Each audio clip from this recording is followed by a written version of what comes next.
الله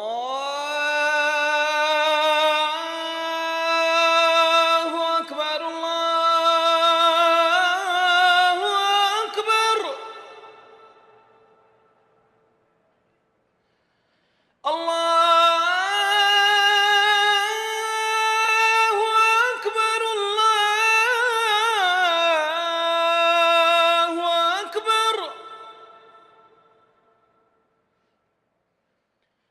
أشهد أن لا آج کی ہمارے اس مجلس میں یا ہمارے اس عام اجتماع میں اور جلسہ عظیم میں فضیلت الشیخ صفی الرحمن مبارک پوری مدد اللہ العالی سیاہ ستہ کی کتب کے تعارف کے موضوع پر مفصل خطاب فرمائیں گے۔ حضرت موصوف کسی تعارف کی محتاج ہستی نہیں ہے۔ الحمدللہ جہاں بین الاقوامی طور پہ ان کا تعارف ہے، جہاں ان کا دینی خدمات، اس کے ساتھ ساتھ فضیلت الشیخ کا سیاسی کردار بھی الحمدللہ بہت ہے، اور آج کے اس پرفتن دور میں فضیلت الشیخ پر آل انڈیا کی مرکزی جمعیت اہل حدیث کی ذمہ داری بحیثیت امیر ہونے کے کندھوں پر ہے۔ انتہائی مصروفیت کے وقت میں سے اوقات کے لمحات نکال کر ہماری اس دعوت پر ہند سے تشریف لائے ہیں۔ ہم ان کے دل کی اتھاہ گہرائیوں سے ممنون و مشکور ہیں۔ اب ہم فضیلت الشیخ سے درخواست پیش کرتے ہیں کہ جناب اپنے موضوع سیاہ ستہ کی تعریف اور ان کا کردار یا اسلام میں ان کی کیا اہمیت ہے، اس موضوع پہ خطاب فرمائیں گے۔ شیخ کے درس کے بعد، خطاب کے بعد سوال و جواب کی نشست ہوگی اور اس کے بعد کھانے کا پروگرام ہوگا۔ آئندہ کے پروگرام سے شیخ کی ابتدا سے قبل عرض کیے دیتا ہوں کہ آئندہ 7 شعبان کو فضیلت الشیخ عبد المالک مجاہد، جنرل ڈائریکٹر دارالسلام الریاض، وہ تشریف لا رہے ہیں، اور ان کے ساتھ جن کا آپ خطاب ابھی سن رہے تھے فضیلت الشیخ حافظ خالد محمود کا جہنم کی راہ کے موضوع پہ خطاب ہوگا۔ اس کے بعد والا پروگرام 20، 21، 22 شعبان کو یعنی بدھ، جمعرات اور جمعہ کو تمام معروف سعودی عرب کے علماء اردو بولنے والے ان کے یہاں حسب معمول 3 روزہ پروگرام ہوگا، اور اس کے بعد 17 رمضان کو انشاءاللہ یوم بدر کے موضوع پہ پروگرام ہوگا۔ اللہ سے دعا کریں اللہ تعالیٰ اخلاص کے ساتھ اسلام کی خدمت کرنے کی توفیق نصیب فرمائے۔ اب دعوت دیتے ہیں فضیلت الشیخ صفی الرحمن مبارک پوری۔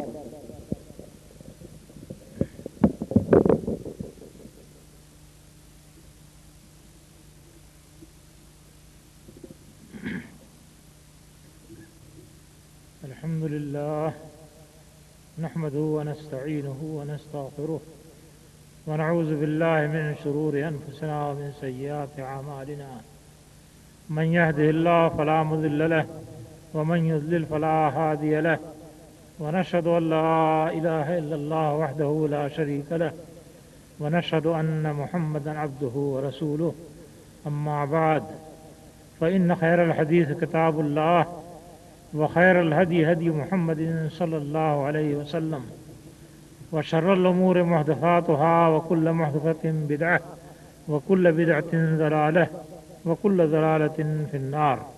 أعوذ بالله من الشيطان الرجيم، بسم الله الرحمن الرحيم۔ يا أيها الذين آمنوا أطيعوا الله وأطيعوا الرسول وأولي الأمر منكم، فإن تنازعتم في شيء فردوه إلى الله والرسول إن كنتم تؤمنون بالله واليوم الآخر، ذلك خير وأحسن تأويلا۔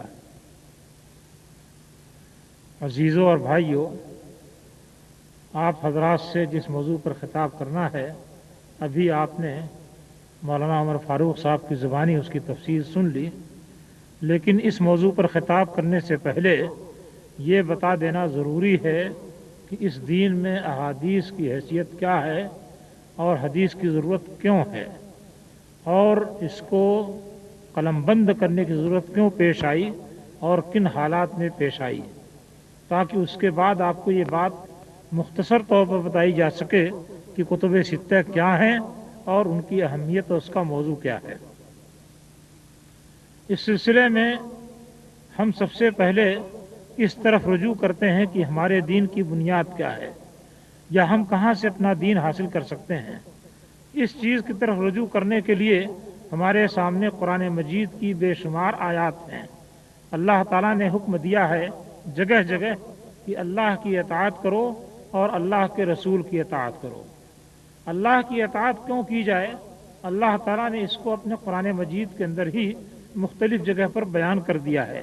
اللہ کی اطاعت اس لیے کی جائے گی کہ اللہ تعالیٰ ہی اس پوری کائنات کا خالق ہے، مالک ہے، رازق ہے، اور سب کچھ اسی کے قبضۂ قدرت میں ہے، اسی کے تصرف میں ہے، لہذا ظاہر بات ہے کہ حکم اسی کا چلے گا۔ اللہ تعالیٰ نے فرمایا کہ الا لہ الخلق والامر، یہ بات یاد رکھو کہ اللہ تعالیٰ نے اس کائنات کو پیدا کیا ہے، لہذا اس کائنات میں حکم بھی اللہ تعالیٰ ہی کا چلے گا۔ یہ بالکل صاف اور واضح بات ہے۔ اللہ تعالیٰ کا حکم اس کائنات میں کس طرح چل رہا ہے، اس کی دو صورتیں ہیں۔ ایک تو اس کائنات کی انتظامی شکل ہے جو اللہ تعالیٰ کے حکم کے تحت چل رہی ہے۔ روزانہ سورج ایک جگہ سے نکلتا ہے اور ایک جگہ پر جا کر کے ڈوب جاتا ہے، اس کے نکلنے کا وقت مقرر ہے، ڈوبنے کا وقت مقرر ہے، گزرنے کا راستہ مقرر ہے، خطہ اور نقطہ مقرر ہے۔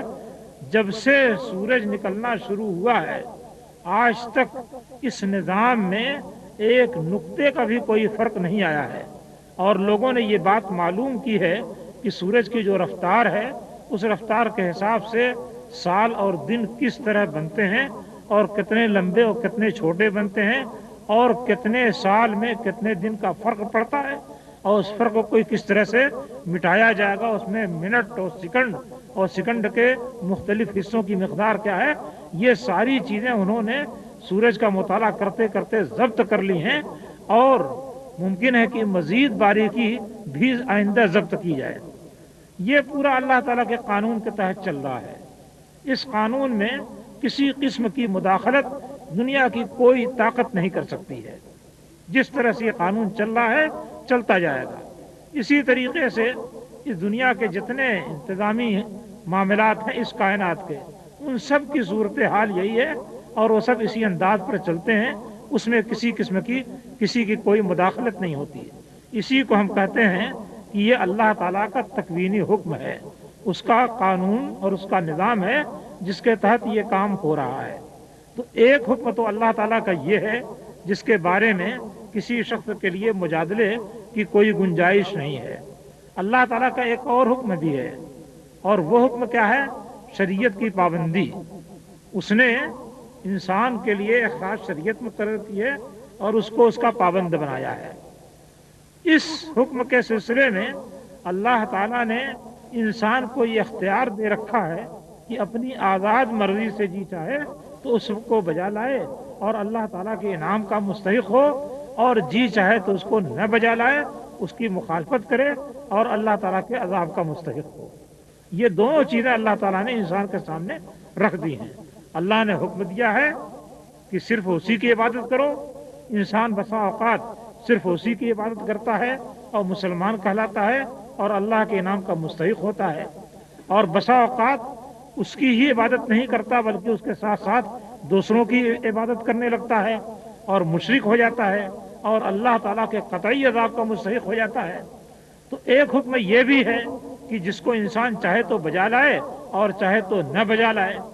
یہ حکم بھی اللہ تعالیٰ ہی کے ساتھ خاص ہے، کسی اور کو اس حکم کے دینے کا بھی اختیار نہیں ہے۔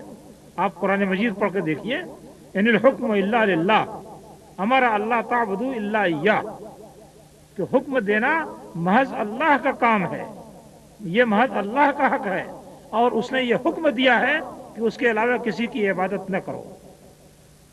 تو یہاں یہ دوسرے قسم کا جو حکم ہے، یعنی شرعی حکم جو انسانوں پر لاگو ہوتا ہے، اس کے بارے میں بھی اللہ تعالیٰ نے فرمایا کہ یہ حکم بھی محض اللہ تعالیٰ کے لیے ہے، کسی اور کے لیے نہیں ہے۔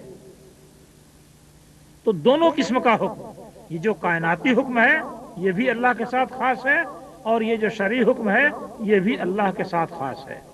شرعی حکم کے سلسلے میں یہ حکم تو اللہ کے ساتھ خاص ہے، لیکن یہ حکم انسان تک کیسے پہنچے اس کے لیے مختلف تدبیریں ہو سکتی تھیں، لیکن ان میں سے جو